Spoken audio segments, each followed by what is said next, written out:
Olá, pessoal, como estão? Espero que estejam bem. Mais uma aula, né, dando continuidade aí nesse modelo de EAD. Na aula de hoje, nós vamos falar um pouquinho mais sobre o Covid, porém com um olhar diferente.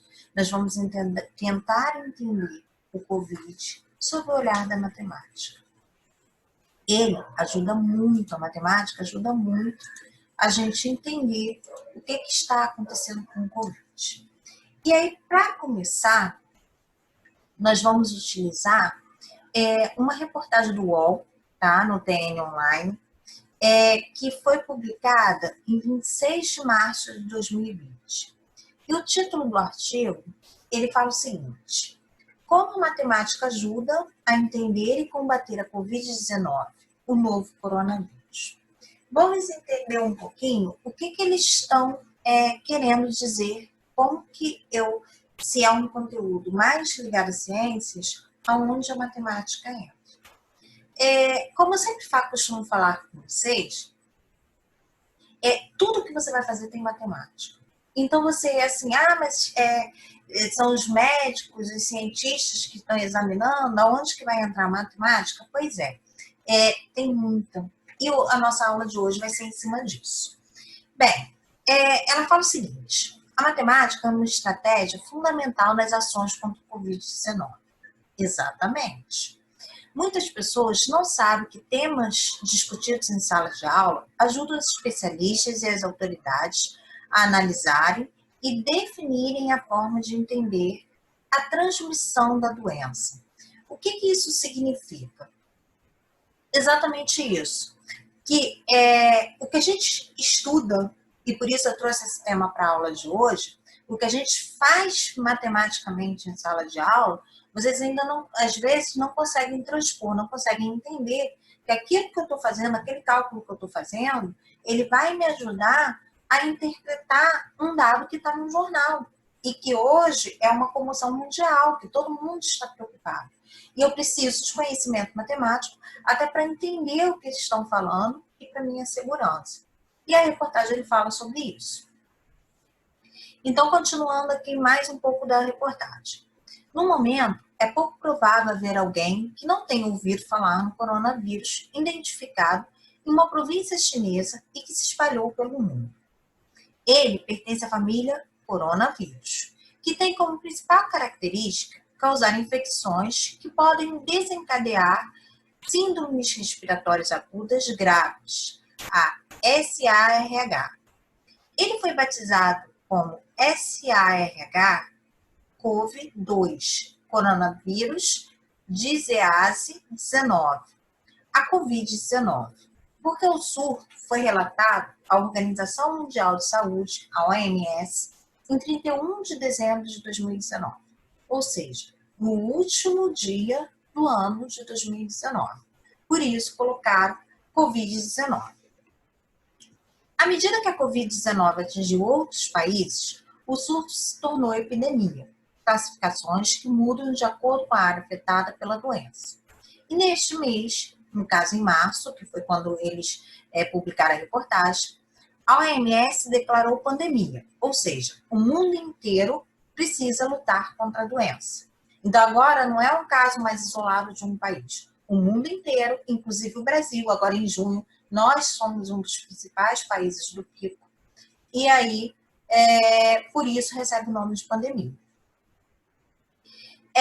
Neste combate em andamento, conceitos matemáticos estão na base das decisões de outros setores sociais. Neste caso, principalmente nas áreas de saúde e de políticas públicas. O que acontece? Agora a gente vai começar a entrar com a matemática. O que são as curvas que eles tanto falam? São os gráficos. Esses gráficos, a gente faz essa análise. E aí vocês fizeram, vou falar novamente, o ano passado, quando vocês estudaram os gráficos estatísticos. Quem não estudou, vocês veem gráficos estatísticos, pelo menos pelo currículo de vocês, no 6º, no 7º, no 8º e no 9º. Então, teoricamente, em algum momento da vida matemática de vocês, vocês viram os gráficos. Esse gráfico, especialmente, ele está mais focado Na curva, é um gráfico de linha, ele lembra muito uma parábola. É um conteúdo de vocês que vocês viriam depois das férias de julho, se a gente estivesse num ano regular. A que fala a função do segundo grau, delta, alguém já deve ter posto medo em vocês, que vocês vão aprender isso esse ano. Como a gente vai fazer só uma análise gráfica, que é o que vem da parte de estatística, a gente não vai construir esse gráfico do zero, vocês ainda não têm a necessidade de estarem construindo uma curva de Bhaskara, uma parábola, calcular o delta, vocês não precisam trazer essa curva do zero. Mas não tem problema algum em vocês já começarem o contato com a curva, em vocês começarem a fazer a análise gráfica com o gráfico que vocês de fato vão aprender a construir, e que é conteúdo do nome. Então vamos avançar mais um pouco. Controlando a curva, a famosa curva que falam o tempo todo e que isso nos dá mais liberdade ou mais isolamento social. Então é ela que define. Por que eu escolhi esse tema para a aula dessa semana? Porque nós tivemos um liberamento, uma quebra desse isolamento total, né, aqui em Itaboraí, do isolamento social, começaram a abrir algumas concessões. E aí nós temos a reportagem que aumentaram 400% o número de casos de Covid no nosso município. E aí isso é muito preocupante. Então, o que eles estão fazendo? Fechando tudo de novo. O famoso lockdown. O que acontece com isso?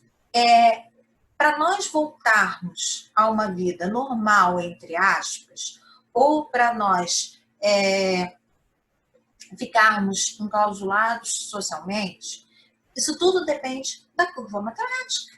Então, a gente precisa saber entender, a gente precisa saber essa leitura gráfica, e é ela que está determinando que os nossos governantes e os médicos especialistas na área digam se a gente pode ou não sair de casa. Então, a gente precisa ter o olhar matemático, precisa ter o entendimento matemático para que a gente possa ter um maior isolamento ou uma maior liberdade social, de convívio social.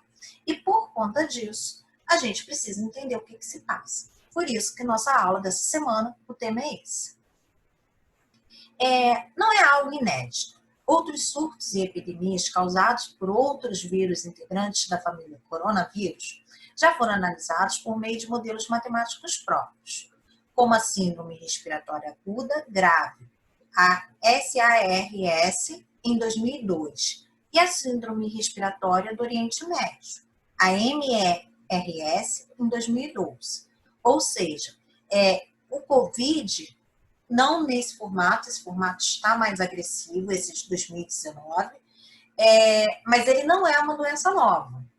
Ele ganhou igual a dengue, que a gente conhece, a chikungunya, a zika, que vão fazendo essas variações e cada ano ela vem e aí recebe uma nova denominação. É mais ou menos isso que está acontecendo com a gente. O coronavírus não é a primeira vez. A gente tem casos bem mais antigos e aqui a reportagem citou 2002, 2012.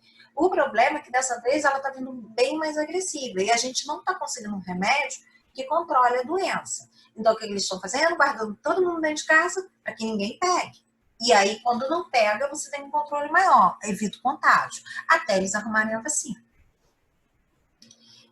Portanto, os setores responsáveis por estabelecer a política de prevenção e de resposta já possuíam um ponto de partida. Ou seja, por não ser uma coisa nova, eles já conhecem alguma coisa. No entanto, foi necessário construir um modelo específico para analisar o Covid-19. Para isso, são utilizados todos os dados descobertos sobre a doença. Por exemplo, aqui entra a matemática. Probabilidade de transmissão. Probabilidade, cálculo matemática, que provavelmente vocês também viram ano passado. Como que eu calculo a probabilidade de algo acontecer? Eu pego todos o que eu acho que vão acontecer, ou um valor, e divido pelo total. É uma fração.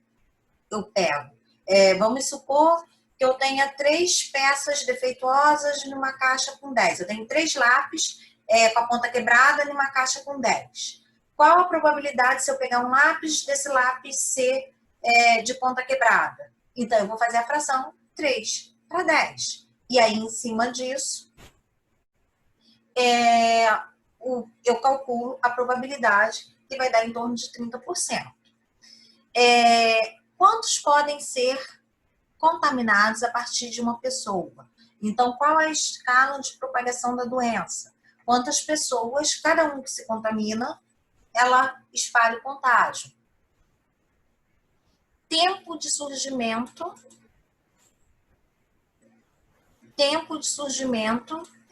dos sintomas.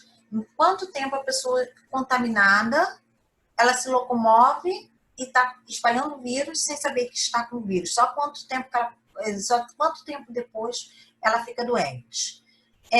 Comportamento das populações. Se a pessoa está em casa, se a pessoa está andando, como que isso está funcionando.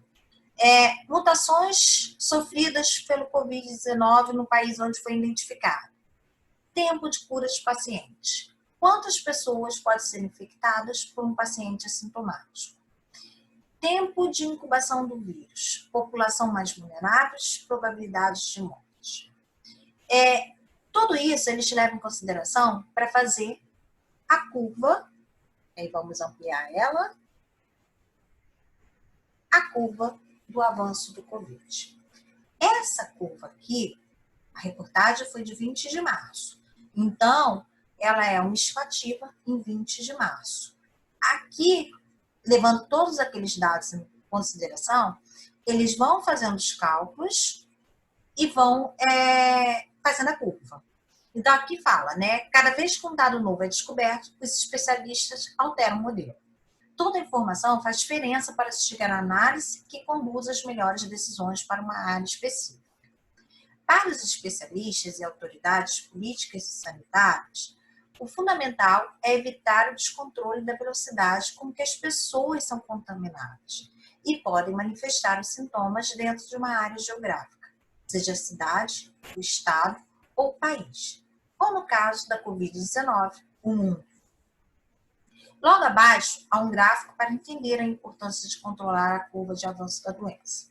Ele foi elaborado pela estudante de engenharia de bioprocessos na Universidade Federal do Rio de Janeiro. Ou seja, esse é o dado do Brasil. Ele foi esboçado aqui no Rio. E produtora de conteúdo, responde aí Milena Silva de Freitas. Vamos entender um pouco. Esse gráfico de curvatura, que faz esse desenho aqui, na verdade, ele também é conhecido como parábola, que é o conteúdo de vocês desse ano. O que acontece? Quanto mais alto, que a gente chama ponto máximo, quanto mais alto ele sobe, é o máximo que eu atinjo de casos de pessoas contaminadas. Essa linha aqui de baixo é o eixo do tempo. Então, se ela sobe rápido, essa primeira pontilhada aqui, se ela sobe rápido num espaço de tempo menor, o que acontece? Eles não conseguem tratar todo mundo ao mesmo tempo. E aí, contamina mais gente, os hospitais não conseguem dar conta disso. E com isso, a gente tem um número de mortes muito maior. O que eles estão tentando fazer com o isolamento social? Eles deixam a gente mais tempo em casa, então contamina mais lentamente, porque aquela pessoa ela não tem contato com tantas outras, então aquele grupo de pessoas que ela poderia contaminar diminui bastante. Os hospitais, um vão ficando bom, outro vai entrando, vai ficando bom, outro vai entrando, e com isso a nossa curva ela vai ficando mais chata. O que é mais chata? É isso aqui, ó, o ponto máximo dela, a altura dela, é quase que metade da outra. Porém, a gente tem que ficar muito mais tempo em casa. O que aconteceu essa semana em Itaboraí? A gente estava lá, né, na nossa subida, a gente está aqui quase no máximo. Estamos no Brasil, estamos nesse ponto, atingindo o máximo, para então ela começar a descer a parábola. Quais são Os objetos que fazem esse movimento. Quando você lança uma bola. Vocês que gostam de jogar bolinha de papel na lixeira, é exatamente isso. Toda vez que vocês tentam jogar em linha reta, vocês não acertam. Por quê? Porque vocês precisam fazer uma parábola. Ela tem que subir e em algum momento ela começar a descer. Quando você faz o famoso balãozinho ao lançar a bola, ela cai certinha no lugar que você quer. Então é isso que eles estão tentando fazer com a Covid. E aí, o que aconteceu essa semana? Eles acharam que a nossa curva tinha atingido o máximo. E aí começaram a liberar, achando que os casos iam começar a descer. Aqui em Itaboraí. O que aconteceu? Nossa curva ainda não estava no ponto máximo. E aí, na hora que eu tenho um aumento de 400%, cada um caso virou 400, o que aconteceu com isso? A curva fez isso, ó, deu um pico dela mais estreita. Num curto espaço de tempo, ela subiu tudo isso aqui. Aí isso não é bom. O que eles fizeram? Trancaram todo mundo em casa de novo, para a gente voltar para essa curva menor. Foi exatamente isso que aconteceu. É o que a gente chama de curva de distribuição normal em estatística, que isso é um conteúdo para séries mais à frente. Mas a gente faz todo o cálculo estatístico e joga no gráfico da função da equação do segundo grau, que é o conteúdo que faz parte do conteúdo de vocês.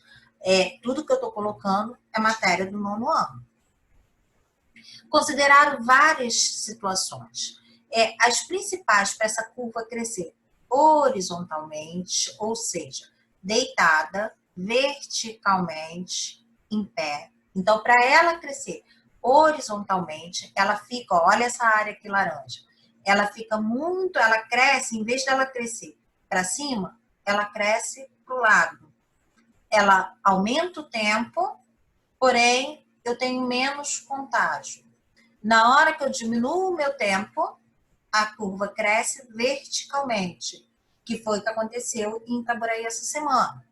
Então, o que ele coloca? As variáveis consideradas são tempo a partir do primeiro caso na horizontal. Os números de casos registrados na vertical, em pé, é a capacidade de atendimento do sistema de saúde. No gráfico, são registrados 2 cenários de curva de crescimento, né? A rápida e a lenta. E em cima disso, eles vão fazendo controle do número de infectados. Aí ela termina a reportagem, já no finalzinho aqui, ela tem a seguinte fala: se as medidas de prevenção não são tomadas, esse crescimento inicial é extremamente rápido. Foi o que aconteceu com a gente essa semana. E a curva atinge um pico absurdo que ultrapassa a capacidade do sistema de saúde. Por outro lado, com medidas de prevenção, como quarentena, lavar bem as mãos, evitar contatos, a curva cresce mais lentamente e o pico atingido é inferior à capacidade do sistema de saúde, de modo que a epidemia possa ser contida e diversas vidas sejam salvas. Isso quem explicou? A engenheira que fez a curva, que calculou. O que a gente vai fazer, né? Aí ela ainda termina aqui. A partir desse modelo matemático, é possível prever o comportamento de determinado evento e tomar providências em relação à situação. Por isso, o conhecimento da probabilidade estatística é tão importante, ressaltou Milena. Finalizando, portanto, o ideal é seguir todas as recomendações, as orientações de prevenção feitas pela OMS e as autoridades sanitárias. Assim, a população ajuda a manter a curva mais achatada possível e, como consequência, comprovar como a matemática ajuda a salvar vidas. O que a gente vai fazer usando essa reportagem como base? O que eu quero que vocês façam? Então, a primeira coisa que eu quero que vocês façam é esse levantamento. A gente viu o que acontece com a curva. Se eu tenho um número de contágio muito rápido, que aí a pessoa precisa ter contato com várias pessoas, então se ela estiver contaminada, ela vai contaminar vários, e aí a curva sobe e a gente tem um número de casos com um volume muito maior, como aconteceu essa semana. Na hora que eu tranco todo mundo dentro de casa, que a gente vai se falando só por aqui, cada um fazendo uma pose, né, fazendo uma cara, mas a gente só se fala assim, dessa forma, cada um no seu quadrado. O que acontece? A gente fica com isolamento, que não é uma coisa tão boa assim, a gente sabe disso, a gente brinca, mas a gente sabe disso. Em contrapartida, o meu contato, ele é muito menor. O que acontece? Ó, quando eu vou para a sala de aula, eu tenho contato com vocês, eu tenho contato com as duas turmas, eu tenho contato com o pessoal da secretaria, eu não pego ônibus, mas a gente tem professores que vêm de ônibus, e fora isso, que eu não dou aula só nessa escola. Então, eu trago o contato das outras escolas. Se eu estivesse contaminada, quantas pessoas eu iria contaminar com isso? Em contrapartida, a gente fazendo a aula virtualmente, o que acontece? Com quem que eu estou tendo contato? Com meus familiares. Nós aqui em casa somos 5, 6 pessoas. Então, mesmo que eu me contamine, o meu contato ele se torna muito menor. Então, a minha curva ela não sobe tanto quanto a outra que subiu menos. O que eu quero que vocês façam, então? Eu vou preparar, vou anexar no vídeo, logo em seguida, as perguntas. Então, eu quero que vocês façam uma pesquisa, tá? Se vocês quiserem fazer em dupla, se dividir, fazer no celular, um botando o nome do outro, eu aceito. Mas eu quero que vocês pesquisem. Quantas pessoas, para poder vocês terem essa ideia, tá? Quantas podem ser contaminadas a partir de uma pessoa? Então, assim, se eu não fizer isolamento social e tal, em média, quantas pessoas a pessoa com vírus consegue contaminar? Quanto tempo para o surgimento dos sintomas? E qual está sendo a probabilidade de transmissão? Eu quero que vocês façam essas 3 pesquisas, pesquisem essas 3 perguntas. Além disso, eu quero que vocês também atualizem o nosso gráfico, a nossa curva no Brasil hoje. Tá? Nós temos outras reportagens aí também. Eu estava pesquisando uma reportagem para poder fazer a aula. Então, eu vi algumas que já está comparando o Brasil com a curvatura da Itália. Então, eu quero que vocês me respondam essas 3 perguntas, tá? A probabilidade de transmissão, quantas pessoas podem ser contaminadas a partir de uma pessoa, sem isolamento social, qual é o risco de contágio, e o tempo de surgimento dos sintomas. E quero que vocês me deem um gráfico atualizado da curva. Como que está a nossa curva? Essa reportagem foi de 20 de março. Nós estamos em 8 de junho, 9, né? Eu estou gravando à noite, mas 9 de junho. Então, como que estaria a nossa curvatura do Brasil hoje? Eu quero que vocês me deem a curvatura do Brasil hoje e façam um comentário. O que você acha? Ela subiu muito? Quantas pessoas estão contaminadas? O contágio, o isolamento social foi feito, resolveu? Quero que vocês façam um textinho, pode ser umas 3, 4 linhas, 5, mas se quem quiser escrever mais, quem for assim criativo, quiser escrever mais, mas que escreva um pouquinho também sobre isso. Monta um arquivozinho e me manda. Pode ser print de tela, não tem problema, mas monta um arquivozinho e me manda para poder a gente computar aí nossos vistos, tá? Então, por hoje é só. Amanhã a gente continua, né, no dia 10. Dia 10 a gente continua com essa aula. Eu faço mais orientações ainda sobre esse tema. Observem que hoje a gente está trabalhando no âmbito geral, no Brasil. O que nós vamos trabalhar amanhã? Com Ita por aí, para a gente analisar esse aumento aí de 400% e a gente, pelo menos, entender o que está acontecendo, tá bom? Um olhar matemático. Qualquer dúvida, é só postar no nosso grupo. Tchau, tchau.